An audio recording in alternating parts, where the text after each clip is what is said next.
Olá, bem-vindos a mais uma aula de Direito Civil das Obrigações e só para rememorar, estamos tratando da responsabilidade civil, está bem? Não mais do direito civil das obrigações propriamente dito, mas sim da responsabilidade civil. E aqui nós vamos estudar dentro deste tópico da responsabilidade civil um que é especialmente relevante no âmbito dos concursos públicos, muito cobrado, que é o seguinte, que é a responsabilidade civil de terceiros, está bem? Responsabilidade civil de terceiros. A gente vai analisar os artigos 932 e 933 do Código Civil, vamos ver o conceito de culpa dos agentes e responsabilidade objetiva indireta. Vamos estudar como se dá a responsabilidade dos menores de idade, também menores de idade, e vamos ver que essa responsabilidade deve ser subsidiária, mitigada e condicional. Vamos ver brevemente o artigo 936 e vamos estudar a situação da pessoa com deficiência nos termos da jurisprudência, ou seja, o nosso recurso especial 1101.324 do Rio de Janeiro. E aqui eu começo trazendo a seguinte provocação. Você sabia que você pode ser responsabilizado por um ato causado por uma outra pessoa? Olha só que situação. Já pensou que você,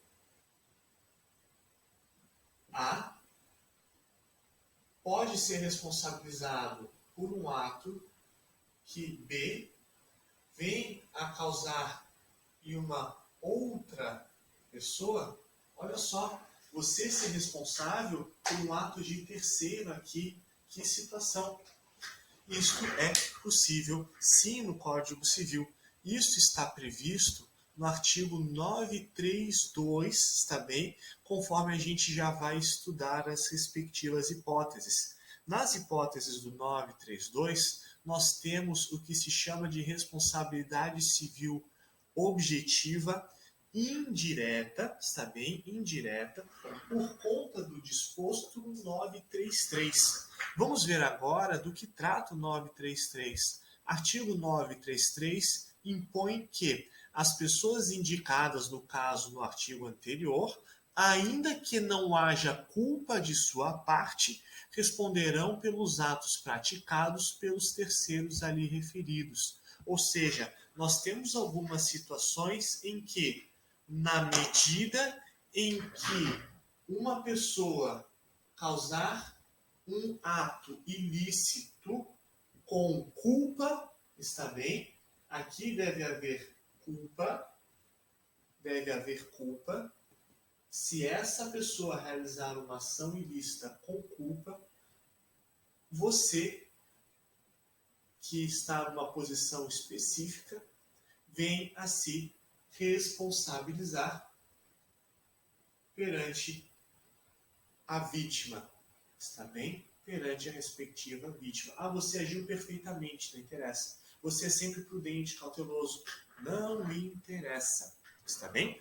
E quais são essas hipóteses discriminadas no Código Civil, no 932? Aqui, ó, a primeira situação é a situação dos pais. E só para constar o seguinte, aqui no caso dos pais, está bem? Estamos falando de uma responsabilidade dos pais com relação aos filhos menores que estiverem sob a sua autoridade e em sua companhia.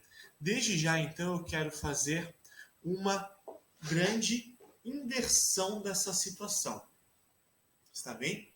Vamos supor que aqui nessa situação, A seja o pai e B seja o filho. Está bem? Eu pergunto, o pai vai ser objetivamente responsável perante o C pelo fato do respectivo filho vier a causar um dano. Até aqui, sem maiores problemas. Eis que eu pergunto o seguinte, será que o próprio filho pode ser responsável pelas suas ações? E será que isso é possível de se visualizar na prática? Será que nós teríamos algum tipo de situação em que a vítima prefere acionar a criança, o filho ou adolescente, em detrimento do respectivo pai? E aqui eu trago a seguinte situação.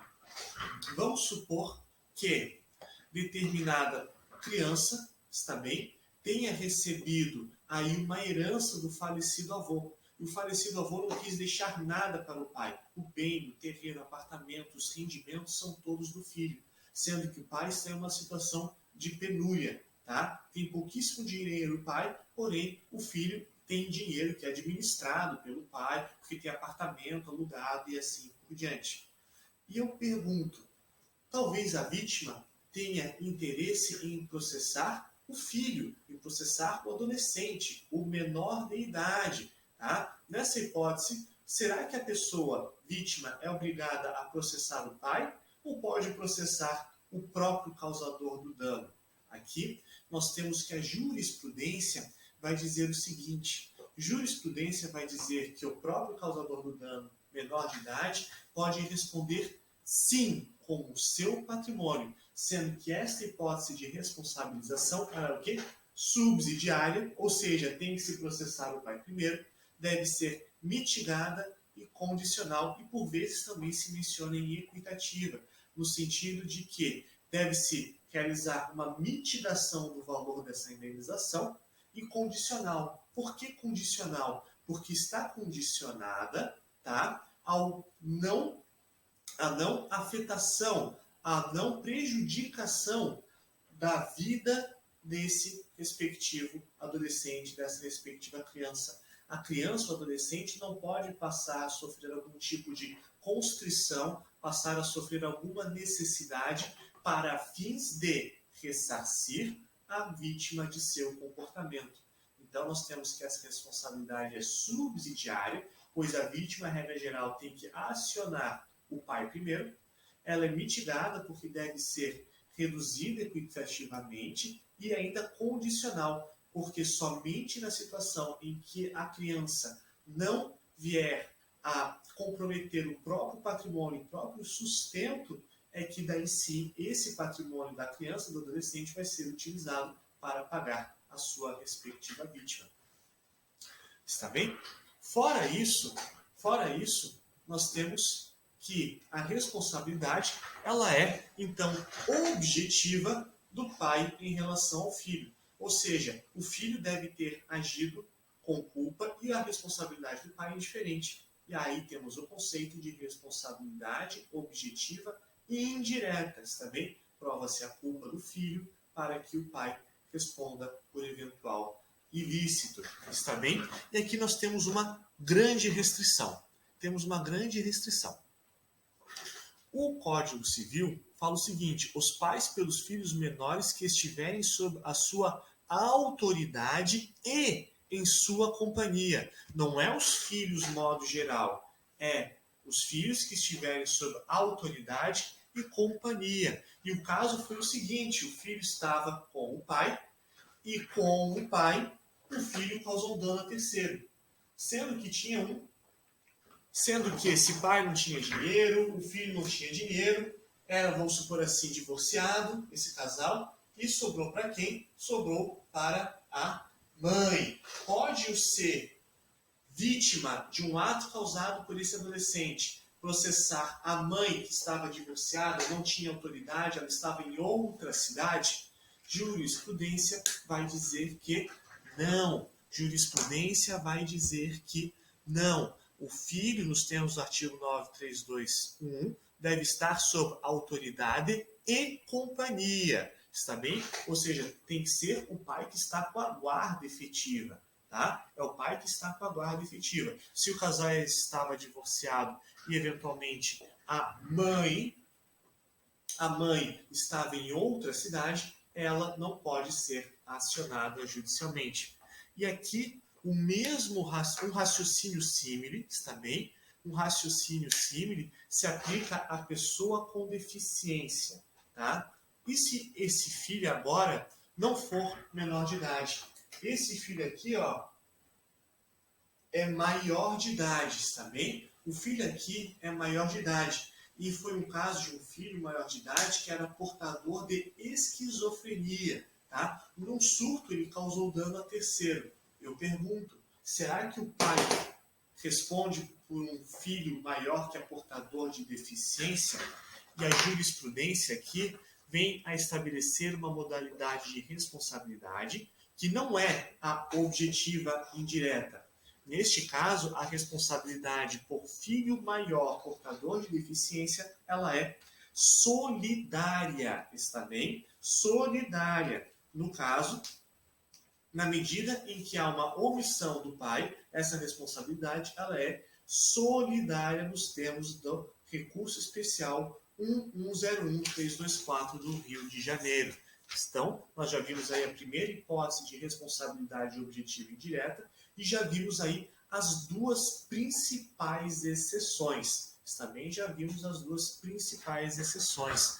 Vamos passar agora às demais hipóteses do artigo 932. 2. O tutor e o curador pelos pupilos e curatelados que se acharem nas mesmas condições. E olha só, aqui na situação do tutor e do curador, você é curador de uma pessoa com deficiência, cuidado, tá? Cuidado, porque a jurisprudência tem admitido a responsabilidade solidária, não a objetiva indireta, mas a solidária, está bem?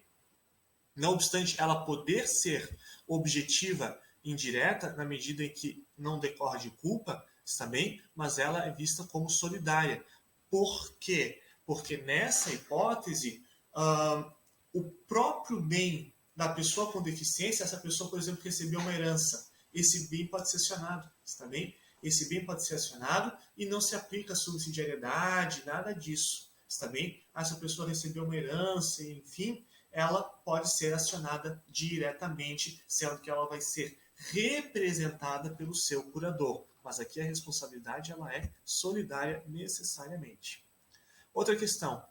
Inciso 3. O empregador comitente por seus empregados serviçais e prepostos no exercício do trabalho. Você, então, sofreu um dano pelo trabalhador de uma empresa em uma relação civil. Tá? Em uma relação civil. Aí você tem a responsabilidade da empresa. Está bem? E só para lembrar, quando se trata de relação de consumo, a responsabilidade ela é objetiva, pura e simples. Ou seja, você não precisa comprovar culpa, quando a responsabilidade ela é objetiva, direta, tá? Não precisa comprovar a culpa do trabalhador. Tá? Você, por exemplo, acabou de sofrer um dano, por exemplo, porque um caminhão que transportava garrafas d'água abriu a sua porta no meio da estrada e nisso deixou cair garrafas d'água e uma delas bateu no seu carro. Nessa hipótese, você é o chamado consumidor por equiparação, ou consumidor bystanding. Tá? Nessa hipótese, a responsabilidade ela é objetiva. Você não precisa comprovar a culpa do agente, a culpa do trabalhador. Né? Nesse ponto, o Código Civil ele está, digamos assim, devendo ser interpretado de maneira subsidiária ao CDC. Outra situação, donos de hotéis, hospedarias e assim por diante, bem como escolas e tudo mais. Mais uma vez, em que pese o Código Civil falar de responsabilidade objetiva e indireta, toda vez que a prestação de serviço causar um dano, a responsabilidade ela é objetiva, pura e simples, nos termos do CDC. Mas foi um outro hóspede. Vamos supor que outro hóspede cause aí um dano em você que estava hospedado num determinado hotel. Permanece aí a responsabilidade objetiva, porque decorre de lei e há um risco de empreendimento aí também. Né? Aqui nós temos o 927, parágrafo único do Código Civil, tanto a lei específica CDC, como o risco de empreendimento. E temos também aqueles que gratuitamente houverem participado dos produtos do crime até a concorrente quantia. Ou seja, aquele que, por exemplo, pegou um proveito criminoso, situação de difícil visualização prática. O que mais há de importante? Só para exemplificar, nós temos aí, por exemplo, a situação no caso, escolas, né? Escolas, elas respondem objetivamente pelos danos causados pelo bullying que crianças causam aí numa determinada criança. Responsabilidade objetiva, está bem? A situação que eu queria falar de maneira específica diz respeito daí à situação dos hospitais, está bem? Situação dos hospitais. Como é que se lida com a situação dos hospitais aqui nos termos do artigo 932, inciso 3? Nos casos de hospital, tá? No caso dos hospitais, você tem dois grandes caminhos. Se você faz a sua cirurgia contratando o hospital em si, você foi ao hospital, procurou um médico que foi providenciado pelo hospital e esse médico acabou então providenciando um profissional e mais espaço para a cirurgia, assim por diante. Neste caso, nós temos uma relação de consumo, porque havendo um vínculo, o hospital ele vai responder porque é ele que está fornecendo o serviço. Porém, olha só, e se na situação, tá, o médico cirurgião ele simplesmente se vale do hospital? Como é que fica essa situação? Se não houver vínculo, está bem? Se o hospital foi um mero meio, você agora está numa outra situação. Você não contratou com o hospital, você contratou com o médico a cirurgia e o médico alugou uma sala no hospital para realizar a cirurgia contigo. O seu vínculo não é com o hospital, o seu vínculo é com o médico. Nessa hipótese, se não houver um vínculo, o hospital não deve indenizar, regra geral. Está bem? Regra geral. Isso era tudo com relação à responsabilidade civil de terceiros. Vimos, então, que é possível que alguém se responsabilize por atos que um terceiro venha a causar, ou seja, se você tiver alguém sob a sua tutela, curatela, seu filho, você é responsável objetivamente, indiretamente por esses atos, nos termos dos artigos 932 e 933 do Código Civil. Nessas hipóteses, você tem que comprovar a culpa do agente. O que mais? Vimos que é possível se acionar os menores de idade. Quando se aciona os menores de idade, a responsabilização ela é subsidiária, mitigada e condicional. Deve-se responsabilizar o responsável antes. Se não houver possibilidade de se ter acesso ao valor, de se executar o mesmo, é que daí sim deve ocorrer uma mitigação do valor e deve-se condicionar essa eventual execução a um valor para que o filho, a criança ou adolescente, não venha a ser comprometido em seu sustento.